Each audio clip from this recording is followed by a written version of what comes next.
तो नक्षत्र एक्सक्लूसिव में आज हमारे साथ खास मेहमान है श्रवण कुमार जी, जो बिहार सरकार के ग्रामीण विकास मंत्री हैं।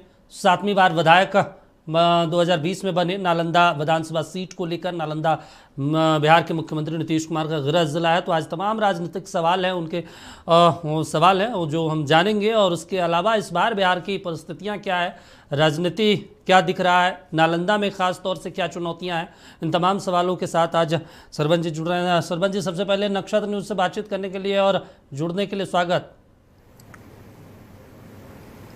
बहुत बहुत शुक्रिया आपका, बहुत बहुत धन्यवाद आपको कि आप अपने चैनल के माध्यम से हमें मौका दिया राज्य की जनता से रूबरू होने के लिए, राज्य के सवालों से लोगों को परिचित कराने के लिए, उसके समाधान के लिए बहुत बहुत शुक्रिया आपको और आपके चैनल को भी। दीपक जी, अब नालंदा से 7वीं बार साल 2020 में विधायक बने सर, कभी जीवन में चुनाव हारा नहीं, नीतीश कुमार के बेहद करीबी नेता हैं।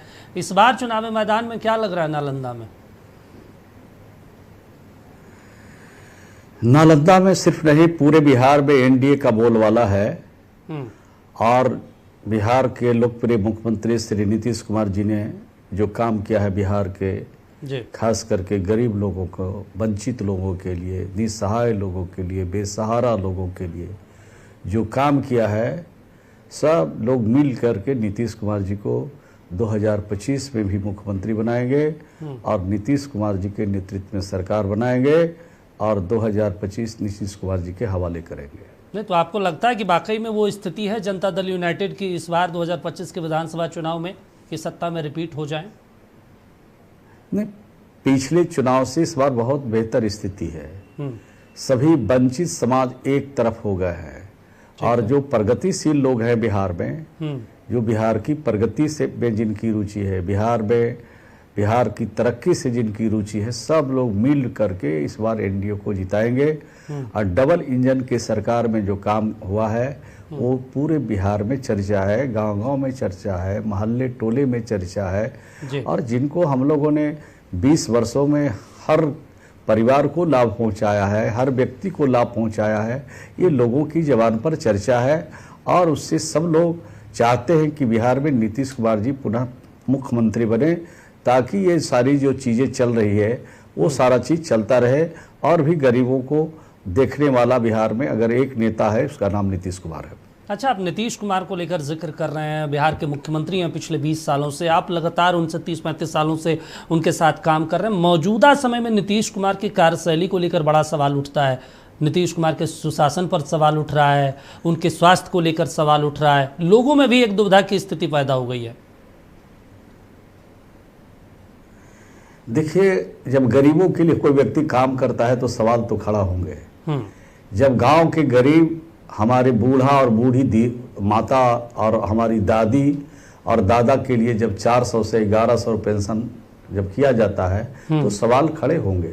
जब बिहार में जो गरीब, जो बिजली घर में, जिसके घर में बिजली नीतीश कुमार जी ने पहुंचाया, ये देश का पहला राज्य है बिहार जहां हर घर में बिजली पहुंचाया। और बिजली के जो बिल हैं वो पहले भी बहुत यहाँ पर सस्ते दर पर बिहार में किसानों को, डोमेस्टिक वाले लोगों को, कृषि में रहने वाले लोगों, सबको सस्ती दर पर बिजली मिलती थी। लेकिन अभी मुख्यमंत्री जी ने घोषणा किया है कि 125 यूनिट बिजली बिहार में हम फ्री में देंगे, निःशुल्क देंगे।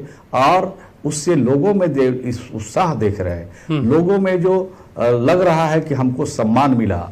हम बिजली से वंचित हो जाते थे, हमारी लाइन काट दी जाती थी।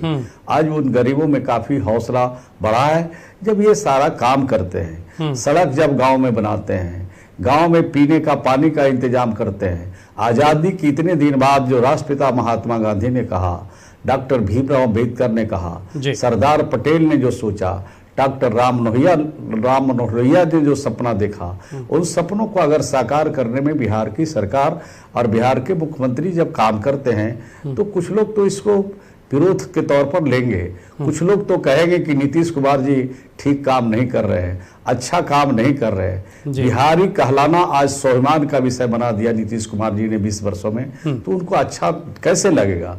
तो जिनको बिहारी कहलाना आज स्वाभिमान का विषय बनाया है, उनको अगर अच्छा नहीं लगता है तो उसकी चिंता हम लोग नहीं करते हैं। नीतीश कुमार जी कमिटमेंट के पक्के हैं, जो कहते हैं वही करते हैं। और नीतीश कुमार जी के बारे में तरह तरह के सवाल लोग इसलिए उठाते हैं कि नीतीश कुमार जी गांव के लिए, गरीबों के लिए, वंचितों के लिए, शोषितों के लिए, पीड़ितों के लिए और हर समाज में जो तिरस्कृत लोग हैं, जो गरीब लोग हैं, उनको आगे बढ़ाने का जो उनके मन में सपना है, जो राष्ट्रपिता के महात्मा गांधी के मन में सपना था, डॉक्टर भीमराव अंबेडकर के संविधान के अनुरूप उनको आगे बढ़ाने का काम कर रहे हैं, तो कुछ लोग तो प्रश्न खड़ा करेंगे ही। अच्छा, एक महत्वपूर्ण बात है, आप बिजली का जिक्र कर रहे हैं, वृद्धा पेंशन का जिक्र कर रहे हैं, महिलाओं का जिक्र कर रहे हैं, रोजगार को लेकर जिक्र कर रहे हैं। तेजस्वी यादव कहते हैं कि ये तो कॉपी पेस्ट वाली सरकार है, देखिए हम घोषणा कर रहे हैं, इधर से ये लागू कर दे रहे हैं, आपके पास कोई विजन नहीं है, ये आरोप लगता है। देखिए, जब नीतीश कुमार जी के साथ वो आते हैं तो कैसा कैसा बात कहते हैं, जो अपने जवान से हम लोग नहीं बोलते हैं वो बात बोलते हैं वो। और जब नीतीश कुमार जी से अलग हटते हैं तो उनको लगता है नीतीश कुमार जी तुच्छ है, उनकी सोच कुछ नहीं है, उनके पास कोई विजन नहीं है, उनके पास कुछ भी नहीं है। लेकिन जब साथ आते हैं तो वही लोग कसीदा काढ़ते हैं और कसीदा काढ़ के एक से एक शब्दों का चयन करके नीतीश कुमार जी के पक्ष में खड़े हो जाते हैं। मैं तो ये कह सकता हूं कि नीतीश कुमार जी ने जो काम किया बिहार में, उसका जोड़ा देश का कोई राज नहीं लगा सकता। जब ये मुख्यमंत्री नीतीश कुमार जी थे और जब वो लालू जी का परिवार नीतीश कुमार जी के साथ नहीं आया था, तभी बिहार में काम हुआ। और मैं बता दूं, मैं जिस विभाग का मंत्री हूं, यहाँ महिला सशक्तिकरण की दिशा में जो काम किया नीतीश कुमार जी ने, उसका जोड़ा कोई राज नहीं लगा सका।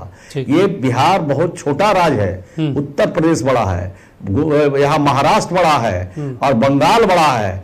इन राज्यों से ज्यादा बिहार में हमारी जो गांव और गांव की गरीब महिलाएं हैं, उनको स्वयं सहायता समूह के माध्यम से 11 लाख से ज्यादा स्वयं सहायता समूह हमने बनाई है। 1,40,00,000 परिवार को हमने जोड़ा है। ये पहले गांव में ही सिर्फ हम करते थे, लेकिन अब शहरों में गरीब जो लोग हैं उनको भी जोड़ रहे हैं। 4 लाख के करीब हम शहर के लोगों को भी, गरीब लोगों को जोड़ा है और ये जोड़ करके उनको आत्मनिर्भर बनाया है। महाजन से मुक्ति दिलाई है इनको। आज महाजन के पास इनको जाने की जरूरत नहीं है। बच्चों की दवाई के लिए, बच्चों की पढ़ाई के लिए, परिवार में उत्सव के लिए आज किसी महाजन के आगे हाथ पसारने की जरूरत नहीं है। मंत्री जी, एक और 2 जून की रोटी के लिए भी किसी के सामने हाथ पसारने की जरूरत नहीं है।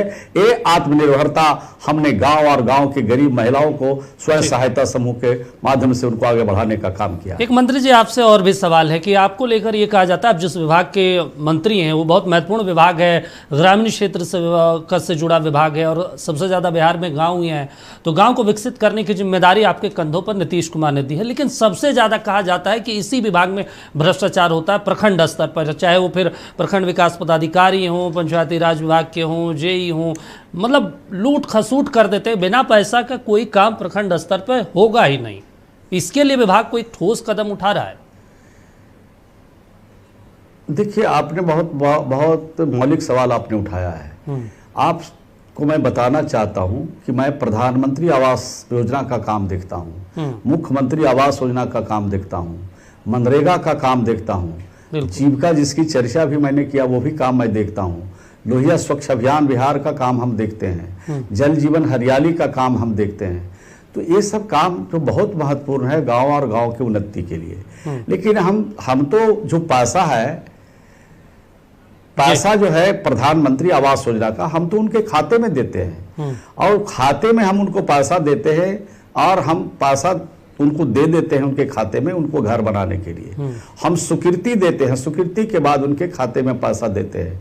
फर्स्ट किस्त की राशि देते हैं, घर जितना बनाना है वो बना लेंगे, फिर दूसरी किस्त की राशि हम लोग देते हैं, फिर तीसरी किस्त की राशि देते हैं। 3 किस्तों में हम इनको राशि देते हैं, 40-40-40, यानी 40 दिया 20 से 1,20,000 रुपया उनके खाते में दे देते हैं। अब ये जिनके खाते में मैं पैसा देता हूं, वो पैसा कहां किसके इस्तेमाली के लिए वो खर्चा करते हैं, ये जानकारी हम लोग को नहीं मिल पाती है। और जानकारी जब मिलती है, चाहे अधिकारी के बारे में, चाहे कोई बिचौलिया के बारे में, चाहे किसी प्रकार के गलत आदमी के हाथ लग जाने की जानकारी जब मिलती है, तो उसकी जांच कराते हैं, जांच करा के कार्रवाई करते हैं। FIR लॉन्च करते हैं, उनके कानून के हिसाब से उनको कार्रवाई करते हैं, और अधिकारी उसमें अगर संलिप्त रहते हैं तो उनकी सेवा समाप्त भी करते हैं। अभी तो आंकड़े हमारे पास नहीं है, लेकिन हम राज्य में हमने जो कर्मचारियों के, अधिकारियों की हमने जो सेवा समाप्त की है वो भी आंकड़े आपको बताते, लेकिन बड़े पैमाने पर हमने सेवा समाप्त किया है। दूसरा जो मनरेगा योजना है, मनरेगा योजना का भी जो मजदूर है उनको मजदूरी सीधे उनके खाते में देते हैं, और मटेरियल का जो पैसा है वो वेंडर के पास जाता है, और जब वेंडर के पास जाता है और जब मजदूर के खाते में हम पैसा देते हैं तो भ्रष्टाचार की बात तो चौक चौराहे पर होती रहती है, सड़कों पर ये चर्चा होती है। लेकिन अगर कोई प्रमाण के साथ हमारे पास आज भी अगर कागज देंगे तो आपको मैं विश्वास दिलाता हूं, और आपके चैनल के माध्यम से पूरे बिहार की जनता को विश्वास दिलाना चाहता हूं कि आज अगर कोई आवेदन दे और 1 सप्ताह के अंदर दूध का दूध, पानी का पानी कर देंगे। जो इसमें संलिप्त होंगे उनको किसी भी हालत में हम बचाएंगे नहीं, हर हालत में उनके खिलाफ सख्त से सख्त कार्रवाई करेंगे। अच्छा मंत्री जी, एक और बड़ा सवाल है इसके लिए, तो अगर विभाग चाहे तो कोई हेल्पलाइन नंबर जारी कर दे ताकि लोग जहां पे भी कहीं पे भी पैसा मांगा जाए, चाहे प्रखंड स्तर के अधिकारी मांगते हो, पंचायत स्तर के अधिकारी मांगते हो, मुखिया मांगते हो, वार्ड पार्षद मांगते हो, तो वो समस्या समाधान हो जाएगा। लेकिन एक बड़ा और सवाल है, कहा जाता है कि राज्य सरकार ने कनीय अभियंताओं को लगभग 60,000 रुपये देने का आदेश दिया था प्रति माह